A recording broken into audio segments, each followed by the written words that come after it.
Hello there folks, and welcome to Socket Sanctuary's second ever shit card showdown, the budget battle for frame rate fanatics. Today's contenders will be graphical solutions for $60 or less. All will be tested in a spread of modern AAA titles as well as popular esports. Which cards will be the fastest and which ones will be the best value? Stick around and let's find out. The graphics cards we will be testing today are the NVIDIA GTX 570, the GT 710, the Radeon 6870, the 6770, and the R5 240. In addition, the winners from the last showdown, the GTX 470 and ATI 5850, will be defending their titles to see if they still reign supreme. Rather than going through all of the cards and listing all of their stats, I made this neat little chart for you guys. It shows most of the important information about these cards, such as compute performance, memory amount, memory bandwidth, and most importantly, the cost. In order to make buying these cards at the stated price as replicatable as possible, I used the average trending sold price of listings on the cards sold on eBay. Meaning you will probably be able to find them cheaper if you have the time to look, but if you're in a rush, you could still likely find them at their stated prices. Also, another thing to note is that if you are watching this video a while past its release, the market price of each card will most likely have changed a bit. Now with that out of the way, let's move on to how we're going to be benching each of the cards. The test rig for this showdown, again, keeping in theme with our lower budget, won't be overly powerful. We will be using an upgraded version of the Space Engineer's PC with the i3 2100 swapped out for an i5 2500 running at a 3.7 GHz boost clock.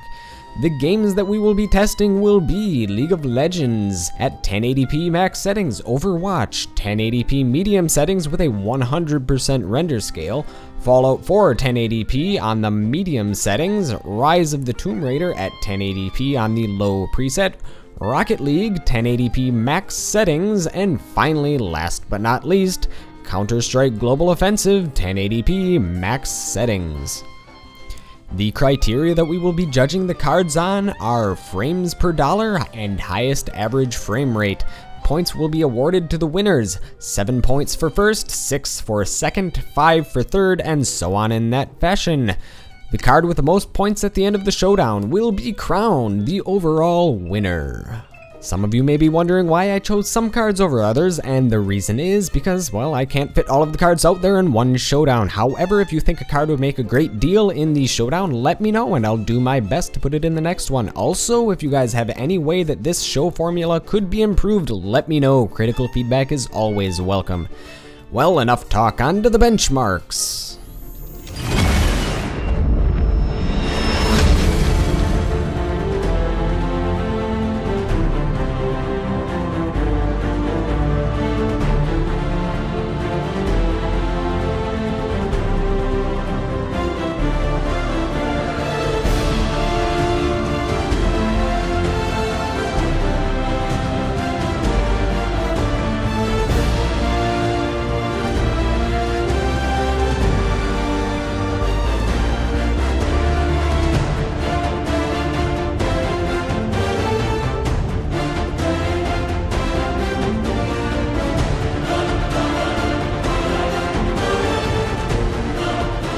A very playable performance on all of the cards tested. The HD 6870 takes the lead with an average frame rate of 190 frames per second, incredibly closely followed by the GTX 570 with 189 frames per second. With a great performance per price, the other Radeon cards take the lead in value as well. Let's move on to a more demanding esport, Overwatch 1080p medium settings.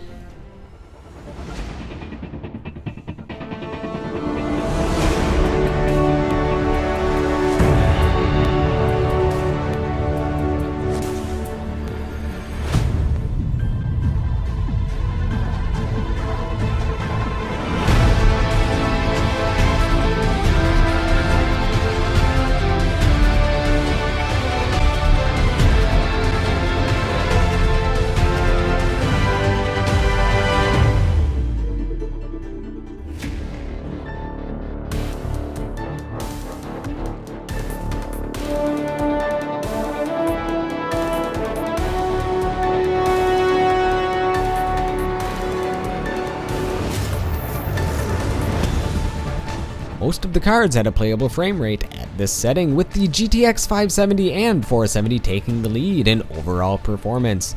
Being a newer game, the extra VRAM on the Nvidia cards may have given them the advantage in this test. With both a high frame rate and affordable price, the GTX 470 wins in overall performance as well.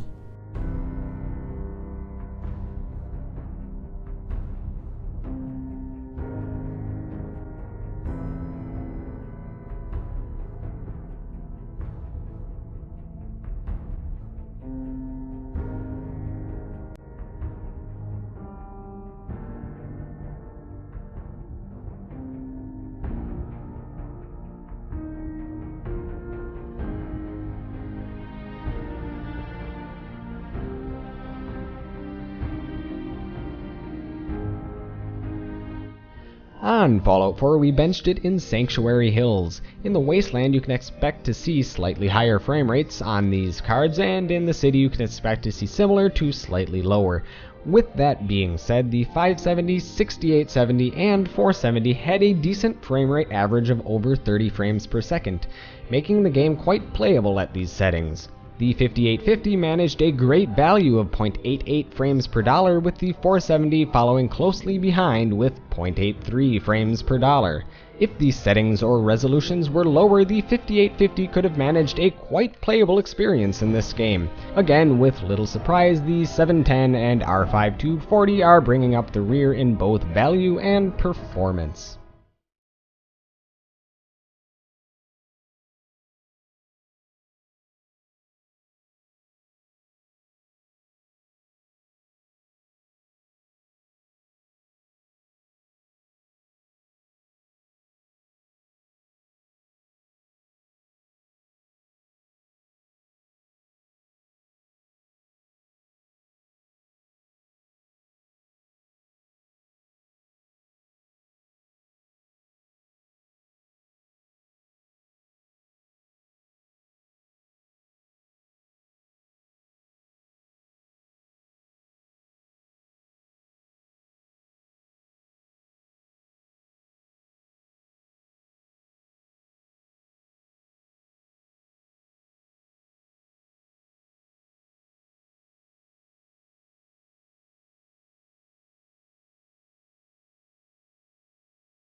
Rise of the Tomb Raider is a very demanding title. Even at 1080p low settings, only 3, maybe 4 of the cards had a playable experience. The 570 and 6870 once again had the most playable frame rates. If the resolution were dropped to 900p, all of the cards, but well, maybe the 710 and 240, would have managed a decent gaming experience. With a low average cost and a relatively alright performance, the 5850 once again takes the lead for value. Although it's pretty cheap, the 6770 again struggles in the more modern titles. It's much like your ex-girlfriend. It has its redeeming qualities, but there's a reason you have a new one.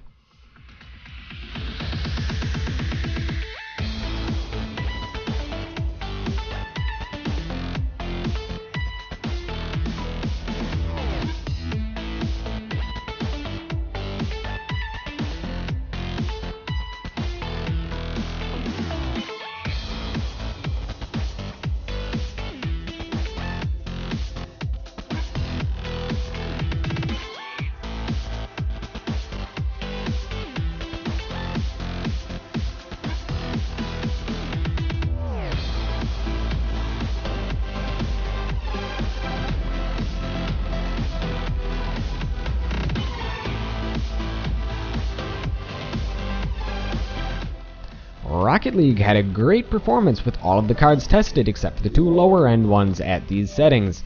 This game seems to play best on Team Red, as the 6870 beats out the 570 and the 5850 beats out the 470 in overall performance. Even the lower end 6770 manages a good frame rate of 44 FPS in this test. As a result, Team Red takes a clean sweep for value as well.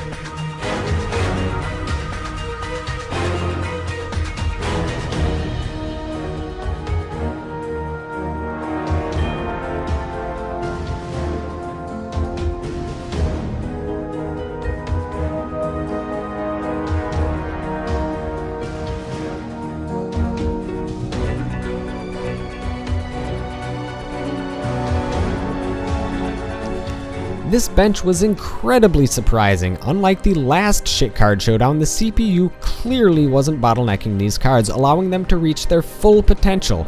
Benched at 1080p max settings, CSGO clearly favors the cards with the highest compute performance. As a result, the 6870 just manages to beat out the 5850, which had an upset performance. Beating out all of the Nvidia cards, the 5850 managed an incredible average of 155 FPS, 24 FPS higher than the GTX 570, meaning that if you are a CSGO player, all you need to get that glorious 1080p max settings at 144Hz refresh rate is a cheap $30 GPU. No need to go out and buy a ridiculously priced GTX 1080. And as a result of the performance and lower average price, Team Red once again sweeps the floor in value. Despite that, every single one of the cards tested managed a playable frame rate, even the lower end GT 710. Now with that out of the way, let's tally up the results and see who comes out on top. The winner for overall value is the fantastic ATI 5850. Just like the last shit card showdown, this card manages to win, this time with 40 points scored, a whopping 8 points more than the next best card. I have seen 5850s sell as low as $20 on eBay. Even so, at the higher stated price of $32, this card still is a really compelling value, especially if you're willing to drop the resolution or settings a little bit. The next best was the GTX 470 from the last shit card showdown as well. With a slightly higher price and similar performance relative to the 5850, the 470 nearly edges out over the really great performing 6870. With the highest average price, the GTX 570 didn't perform so well, at least in terms of value. And not surprisingly, the 240 and 710 are pulling up the rear in terms of value with a higher average price and lower average performance. Although you may be able to find a used 240, finding a used 710 could prove difficult as the card was just released earlier this year, so it's doubtful that you'll be able to find them much cheaper than the average new selling prices. Alright, let's see which card came out on top in terms of performance. With a really great performance on all levels, the GTX 570 and 6870 tied for first place, both scoring 38 points apiece. Still good in modern titles, and with exceptional performance in esport titles, these cards are a fantastic choice for those people who are strapped for cash but still want to have a good playing experience. And not surprisingly, the 240 and 710 were in dead last with only 11 and 7 points respectively. And at the tested settings, the GT 710's frame rates could almost give you a headache. In fact, buying this card is much like buying cheap liquor. It may seem like a good idea at first, but in the end of the day, it'll give you a headache and leave you with a sense of regret. Same thing goes for the R5 240. Well, now on to the overall winners. The fantastic HD 6870 managed to pull out a win with 68 points scored overall, closely followed by the 5850. Both of these cards perform exceptionally well for their price. Unlike Adam Sandler, these cards actually aged pretty well. The 470 with a good price and performance came in third.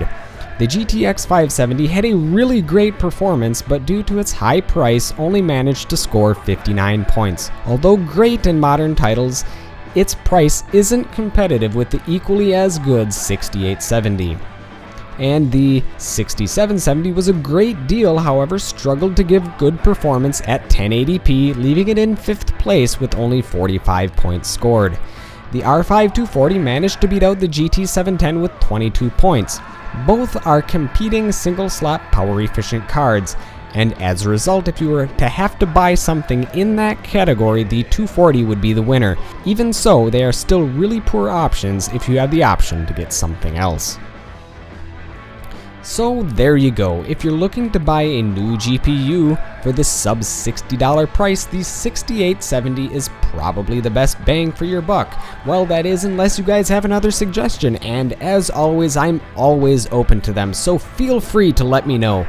And as always, thank you folks for watching. May your frame rates be high and your prices low, and I'll catch you folks next time.